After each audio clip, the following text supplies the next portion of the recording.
এই ছেলেটা একটা বয়মের মধ্যে পিন লাগিয়ে সেটাকে একটা বাগানের মধ্যে রেখে দেয়। এরপর একটা ট্রাক্টরের পিছনে লুকিয়ে যায়, যার ফলে তখনই সেই বয়মের উপরে বিজলি পড়ে যায়। এই জন্য ছেলেটা সেখানে দৌড়ে গিয়ে দেখতে পায় সেই কাচের বয়মের মধ্যে বিজলি আটকে গিয়েছে। যা দেখার পর ছেলেটা অনেক খুশি হয়ে গেলে সেই বিজলিটা হঠাৎ করে তার আসল রূপে চলে আসে। এরপর সে ছেলেটাকে বিপদের হাত থেকে বাঁচানোর জন্য সিগন্যাল দিতে শুরু করে, কিন্তু ছেলেটা তাকে দেখে কিছুই বুঝতে পারছিল না, যার কারণে হঠাৎ করে আকাশ থেকে ছেলেটার উপরে ভয়ঙ্কর ভাবে বিজলি পড়তে শুরু করে দেয়। এজন্য সেই বন্দী হয়ে থাকা বিজলিটা ছেলেটাকে বাঁচানোর অনেক চেষ্টা করছিল, তবুও ছেলেটা একটা বিজলির সাথে ধাক্কা খেয়ে অনেক দূরে ছিটকে পড়ে। এরপর সে যখনই ভুল করে সেই বয়মটাকে ছুঁয়ে ফেলে তখনই বিজলি তার জাদু দিয়ে সময়কে থামিয়ে দেয়, যার ফলে এখন ছেলেটা সবকিছুকেই পরিষ্কার দেখতে পারছিল।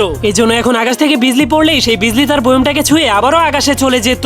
যা দেখার পর ছেলেটা বুঝতে পারে তার বন্দী করে রাখা বিজলিটা তার জীবন বাঁচানোর চেষ্টা করছে। এজন্য সে অনেক খুশি হয়ে বয়মের মুখ খুলে সেই বিজলিটাকে মুক্ত করে দেয়। তখন সেই বিজলিটা তাকে বাই বলে ফুল স্পিডে সেখান থেকে চলে যায়। এজন্য সে চলে যাওয়ার কারণে ছেলেটার মনটা অনেক খারাপ হয়ে যায়। কিন্তু তখনই হঠাৎ করে আকাশে অনেকগুলো বিজলির বম ফুটতে শুরু করে দেয়, যা দেখার পর সে বুঝতে পারে তার বন্ধু বিজলি তাকে খুশি করার জন্য এত সুন্দর বম ফুটাচ্ছে। যাওয়ার আগে আপনার সব থেকে প্রিয় বন্ধুর নামটা কমেন্ট করতে ভুলবেন না।